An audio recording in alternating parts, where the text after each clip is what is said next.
rejected. Barriers become bridges. How Black women entrepreneurs are revolutionizing American business. Good evening, everyone. And thank you for being here today. I recently had the extraordinary privilege of sitting down with Satoria Wilson, whose work has fundamentally transformed our understanding of entrepreneurship in America. Satoria isn't just a researcher or advocate, she's a visionary who has dedicated her life to documenting the revolutionary rise of Black women entrepreneurs with such clarity and power that business schools across the country are rewriting their curricula. Her groundbreaking work has illuminated pathways that transform what many would consider career ending obstacles into launching paths for unprecedented success. Through her tireless documentation, mentorship programs, and policy advocacy, Satoria has created ripples of change that have grown into waves, inspiring thousands of women to reimagine what's possible in their lives and communities.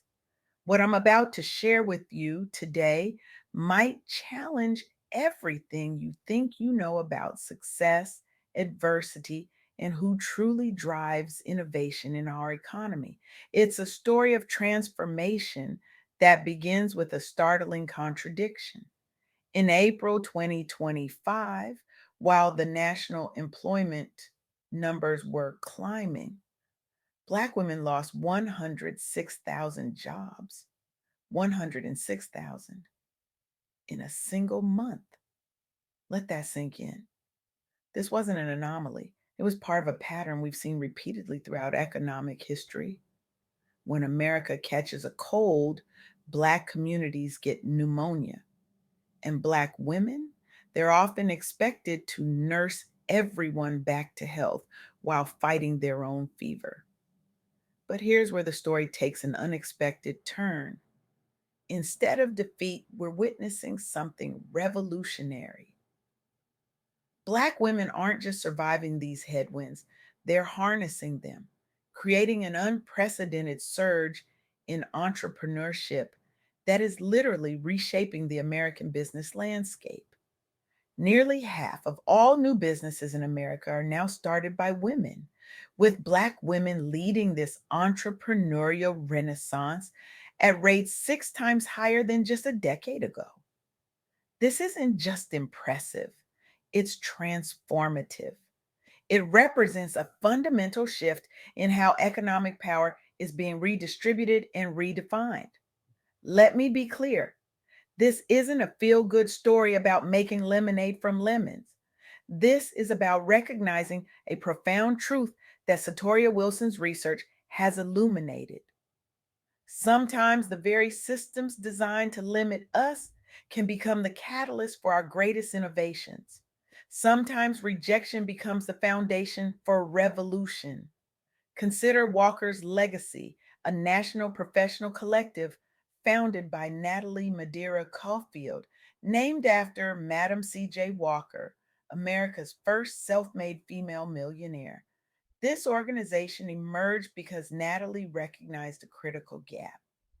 Despite the growing presence of multicultural female founders, virtually no resources existed specifically for them. The members of Walker's Legacy faced formidable challenges: limited access to capital, absence of tailored mentorship networks, and systemic discrimination within startup ecosystems. These weren't just inconveniences, they were structural barriers designed to maintain the status quo. But rather than accepting these limitations, Natalie built a solution. Walker's Legacy created targeted business education workshops, established peer to peer mentoring opportunities with established founders, and advocated for policy changes supporting minority owned businesses. The results? Hundreds of entrepreneurs have accessed capital through Walker's Legacy partnerships. Members consistently report increased revenues after joining their programs. The organization now has chapters nationwide with dozens of accelerator program graduates who have significantly scaled their ventures. Perhaps most importantly, Walker's legacy has helped normalize images of successful Black female entrepreneurs while influencing local policies around procurement from minority owned firms. They didn't just work around the system, they began to transform it. This pattern of turning obstacles into opportunities appears repeatedly in Satoria's research. Take Denise Woodard, founder of Partake Foods, who launched a line of allergy friendly cookies inspired by her daughter's dietary restrictions. As a Black woman entering the consumer packaged goods space, Denise faced the double bias of both her demographic profile and her product category. Investors were skeptical, doors remained closed, and the traditional pathways to scaling a food business seemed blocked at every turn. So, what did Denise do? She bootstrapped early operations while leveraging grassroots marketing within communities often overlooked by mainstream brands. She recognized that her understanding of underserved consumers wasn't a liability, it was her competitive advantage. Eventually, Partake secured distribution deals with major retailers, including Target, and raised millions from high profile investors once the proof of concept was established. The company became one of the fastest growing brands in its segment, led by a woman founder of color, still a rarity today. Denise didn't succeed despite being a Black woman entrepreneur. She succeeded because her perspective as a Black woman allowed her to see opportunities others missed and to connect with communities others ignored. Or consider B. Dixon, founder of the Honey Pot Company, a plant based feminine care brand. B's journey began during an illness when she couldn't find effective products meeting her needs. She realized millions of women shared similar experiences without representation at the shelf level. When B launched her company, she faced not only the typical funding gaps common among minority led startups, but also social media backlash questioning her legitimacy as a Black owned brand founder after featuring prominently in retail advertising campaigns. Her response? She doubled down on transparency about her company's mission, engaged directly with her consumer base online, and scaled up supply chain operations using reinvested profits rather than waiting solely on outside investment.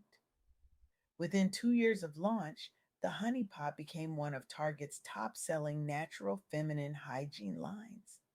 The company expanded into major retailers nationwide and has been repeatedly recognized as an industry trailblazer, inspiring other diverse founders. Most significantly, B's success has shifted corporate attitudes toward supplier diversity, spurring larger companies toward greater inclusivity efforts.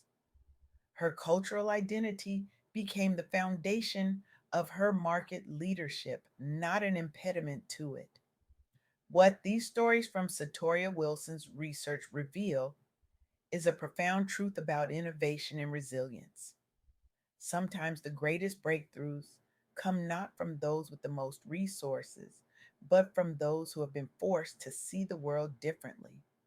The systemic barriers in traditional employment, including reduced federal jobs and rollbacks on DEI initiatives, are indeed pushing many Black professionals toward business ownership. But this isn't just about necessity, it's about ambition. It's about recognizing that sometimes the table you're fighting to sit at isn't worth the battle, and that building your own table might be the more revolutionary act. This entrepreneurial surge represents a fundamental reimagining of what leadership and economic power can look like. It challenges our most basic assumptions about who drives innovation and how success is achieved.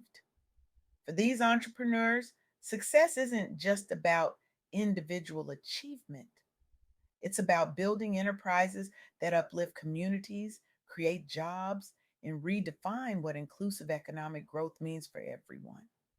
It's about recognizing that personal triumph and collective advancement aren't opposing goals, they're inextricably linked. As Satoria's research shows, when Black women entrepreneurs succeed, they typically reinvest in their communities at higher rates than other demographic groups. They hire more diverse teams. They mentor more emerging entrepreneurs. They create products and services that address previously ignored needs. This isn't charity, it's smart business. It's recognizing that diverse perspectives lead to better products, more loyal customers, and stronger companies. It's understanding that community isn't just something you give back to after success, it's often the foundation of that success in the first place. What's particularly striking about these stories is how they invert our traditional understanding of advantage and disadvantage. We typically think of obstacles as things to be removed, barriers as inherently limiting. But what if some barriers, when navigated successfully, actually create stronger, more innovative leaders? What if being forced to find alternative paths leads to discovering better routes? What if being underestimated creates the freedom to experiment in ways that those burdened with high expectations cannot? This isn't to romanticize struggle or suggest that systemic barriers are somehow beneficial. The loss of 106,000 jobs in a single month represents real hardship for real families. The funding gap for Black women entrepreneurs who receive less than 1% of venture capital despite being the fastest growing group of business owners represents billions in unrealized economic potential. These barriers should be dismantled. Full stop. But until they are, there's something powerful in recognizing how the very experience of navigating these obstacles creates a form of wisdom, resilience, and innovative thinking that becomes its own competitive advantage. As Satoria Wilson's work demonstrates, Black women entrepreneurs aren't succeeding despite the challenges they face. In many cases, they're succeeding because those challenges have forced them to develop capabilities, perspectives, and approaches that others haven't had to cultivate. This insight has profound implications, not just for how we support Black women entrepreneurs, but for how we think about innovation and leadership more broadly. What if instead of asking underrepresented groups to conform to existing models of success, we recognize that their different pathways might actually represent better ways of building businesses and leading organizations? What if instead of seeing diversity initiatives as charity or compliance, we recognize them as competitive advantages that bring essential perspectives to solving complex problems? What if instead of asking, how can we help Black women overcome barriers? We asked, what can we learn from those who have turned barriers into bridges? This shift in perspective doesn't diminish the urgent need to address systemic inequities, but it does recognize the agency, innovation, and leadership of those navigating these systems, not as passive victims, but as active architects of new possibilities. I stand before you today with a challenge to see the world through a different lens, to recognize that the next great innovation, the next revolutionary business model, the next transformative leader might come not from the privileged corridors of power, but from those who have been systematically excluded from them. For those of you who identify with the entrepreneurs I've described today, I challenge you to embrace the power of your unique perspective. Your struggles haven't just been obstacles to overcome, They've been forges that have tempered your resolve and sharpened your vision. The world doesn't just need your products and services, it needs your leadership, your approach, your way of seeing problems and crafting solutions. And for those of you who don't share these experiences, I challenge you to recognize what you might be missing, to seek out perspectives different from your own, not as charity or compliance, but as a competitive advantage, to understand that homogeneity isn't just unjust, it's inefficient. It leaves money on the table, it leaves innovation on the cutting room floor. The revolution I've described today isn't just changing the lives of Black women entrepreneurs, it's changing the face of American business. It's creating new models of leadership, new approaches to problem solving, new definitions of success that might just save us all. The question isn't whether you'll be part of this transformation. The question is whether you'll be leading it or catching up to it. Because make no mistake, this isn't a passing trend. This is the future of business unfolding before our eyes. Will you have the courage to embrace it? Thank you